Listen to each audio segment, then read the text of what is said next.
Hello and welcome back. I am doctor Aniruddha Dhinge from Navi Mumbai.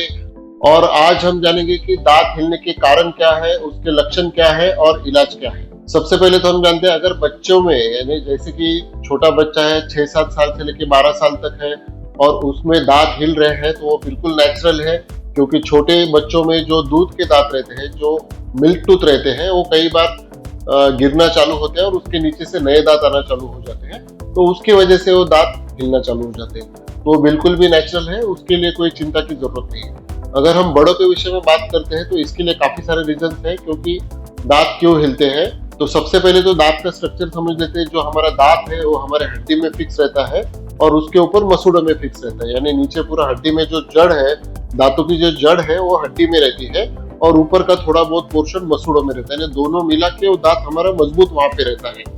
तो दांतों को कोई भी प्रकार का अगर इन्फेक्शन हो जाए या कोई भी प्रकार की इंजरी हो जाए और हमारा जो गम्स है, जो मसूड़े हैं, वो वीक हो जाए, या जो दांतों से लगा हुआ जो सटा हुआ हमारा बोन है, जो हमारी हड्डी है, वो वीक हो जाए या वो गल जाए, वो वही एक रीजन है जिसकी वजह से दांतों का हिलना चालू हो जाता है। तो उसके अलग अलग क्या रीजन है। दांतों के बीच में अगर टार्टर फंस जाए, जमा हो जाए, या कैलकुलस जमा हो जाए, तो उसी की वजह से सेम होने वाला है, वहाँ पे इन्फेक्शन होने वाला है, मसूड़ों का इन्फेक्शन होने वाला है और बोन को भी इन्फेक्शन होने वाला है। और जो टार्टर, जो गम्स है, उसके अंदर में जो प्लाक या कैलकुलस है, उसके अंदर में माइक्रोबियल एक्टिविटी होकर जो माइक्रो ऑर्गेनिजम्स है वो वहाँ पे इन्फेक्शन पैदा कर देते हैं और गम्स को भी सुझा देते हैं, जिसे कि हमारे मेडिकल टर्मिनोलॉजी में जिंजाइटिस कहते हैं। और वो होने के बाद भी हम वहाँ पे ध्यान नहीं देते हैं, तो वो और नीचे नीचे जाके हमारे बोन को भी इन्फेक्शन कर देते हैं। और जो दांत के बाजू का एरिया है, जिसे पेरियोडोंटाइटिस कहते हैं, जो दांत के जो जड़ के बाजू का एरिया है, उसे इन्फेक्शन करके दांत को हिलना चालू कर देते हैं। इसी की वजह से हमें पायरिया भी हो जाता है। उसमें जो है दांतों के गम्स जो है वहां से ब्लीडिंग यानी खून निकलना या मवाद या पस निकलना शुरू हो जाता है, यानी ये काफी एडवांस पोजीशन हो जाती है। सेकंड रीजन आता है, हम कहीं पे गिर गए या हमें कहीं पे चोट लग गई, उसकी वजह से दांत का हिलना चालू हो जाता है या दांत फ्रैक्चर भी हो सकता है। ये भी एक रीजन है कि दांत हिलना चालू हो सकता है। तीसरा रीजन है दांतों में कैविटी या दांतों में सड़न, यानी जो कैविटी है या दांतों में सड़न है वो बढ़ते बढ़ते बढ़ते दांत से लेके जड़ तक चली गई और जड़ के नीचे तक चली गई, तो वहां पे वो जड़ के नीचे इन्फेक्शन क्रिएट करती है, जड़ के नीचे इन्फेक्शन बनाती है, जिससे कि पेरीअपेकल इन्फेक्शन कहते हैं। तो पेरीअपेकल इन्फेक्शन यानी जो जड़ है उसके नीचे का जो इन्फेक्शन है वो बढ़ते गया और वहां का जो इन्फेक्शन है उसने बोन खा लिया, हड्डी खा लिया, तो उसकी वजह से भी दांतों का हिलना शुरू हो जाता है। चौथा रीजन आता है कि उम्र, बढ़ती उम्र के साथ साथ नेचुरली हमारे गम्स नीचे चले जाते हैं, हमारी हड्डी भी गलना चालू हो जाती है, तो उसकी वजह से भी दांतों का हिलना चालू हो जाता है। पांचवा रीजन आता है डायबिटीज। अगर हमें डायबिटीज है तो डायबिटीज एक बहुत इंपॉर्टेंट रीजन है दांत के हिलने के पीछे। तो अगर हमें डायबिटीज है तो दांतों का बहुत ज्यादा ध्यान रखना चाहिए, अगर नहीं रखा तो दांत का हिलना तय है। अभी हमने दांत हिलने के कारण देखे हैं, अभी लक्षण भी देखेंगे कि दांत हिलना हमें कब समझता है।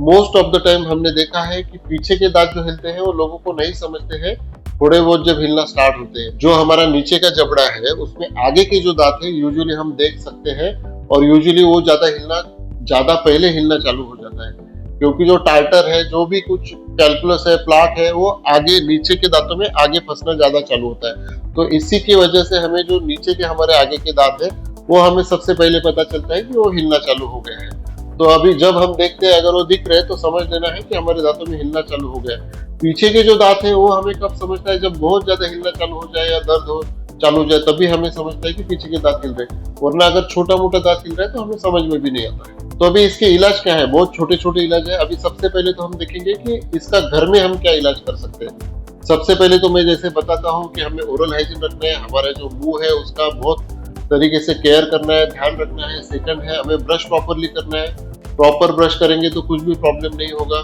थर्ड उसके लिए है कि हमें प्रॉपरली माउथ वॉश करना है, गार्गल्स करना है, ऑयल पुलिंग करना है। जो फोर्थ आता है वो है हमें प्रॉपरली फ्लॉसिंग करना है। ये जो 3-4 चीजें हैं ये हम अगर हमारे डेली प्रैक्टिस में करेंगे, डेली लाइफ में करेंगे, तो हमारे दांत बिल्कुल नहीं हिलेंगे और हल्के बिल्कुल हिलते रहेंगे तो वो क्लियर हो जाएंगे। जैसे उसमें का प्लाक टार्टर निकल जाएगा तो वो दांत हिलना कम हो जाएगा और मसूड़ों की भी हेल्थ अच्छी रहेगी। तो इसीलिए मसूड़ों के हेल्थ के लिए भी गार्गल्स करना, ल्यूकवार्म वाटर से गार्गलिंग करना या माउथ वॉश करना बहुत इंपॉर्टेंट है। फ्लॉसिंग करना यानी 2 दांत के बीच में जो कचरा फंसा है उसे निकालना बहुत जरूरी है। ये सब हम अगर करेंगे तो हमारे गम्स की और दांतों की हेल्थ अच्छी रह सकती है। अगर हमारे दांत कुछ ज्यादा ही हिल रहे, ग्रेड 1 यानी 1 मिलीमीटर से ज्यादा हिल रहे, तो ऐसे कंडीशन में हमें हमारे डेंटिस्ट के पास आना चाहिए। और जो प्राइमरी स्टेज है, तो सबसे पहले हमारे जो डॉक्टर है हमारे दांतों का स्केलिंग करेंगे, क्लीनिंग करेंगे, यानी जो टार्टर है, जो कैलकुलस है, वो सब क्लीन करके, निकाल के, साफ करके, वहां पे आपको डॉक्टर माउथ वॉश सजेस्ट करेंगे और गार्गल्स भी सजेस्ट करेंगे, ताकि जो आपकी गम की हेल्थ है वो अच्छी हो जाए और गम फिर से वहां पे बन पाए। और अगर इससे भी नहीं होता है और आपके दांत हिल ही रहे हैं, क्योंकि अगर जो टार्टर फंसा हुआ था वो बहुत ज्यादा टाइम तक फंसा हुआ था और जो हमारा बोन है, दांतों के आजू बाजू में जो बोन है वो घुल गया है और उसका लेवल नीचे गया है, गम्स का भी लेवल नीचे गया है, बीच में गैप्स तैयार हो गए, तो ऐसे कंडीशन में हमें दांतों को अंदर से स्प्लिंट करना रहता है। तो इधर मेटल यानी स्टील के वायर से कर सकते हैं या व्हाइट वायर से भी कर सकते हैं। तो एक बार स्प्लिंट करने के बाद जो लोड है हर दांत पे डिस्ट्रीब्यूट होता है और हर दांत को एक दूसरे की वजह से स्ट्रेंथ भी मिलती है, और जो हमारे पक्के दांत है उसके साथ उसे स्प्लिंट किया जाता है ताकि वो मजबूत रहे, तो दांतों का लाइफ बढ़ जाता है।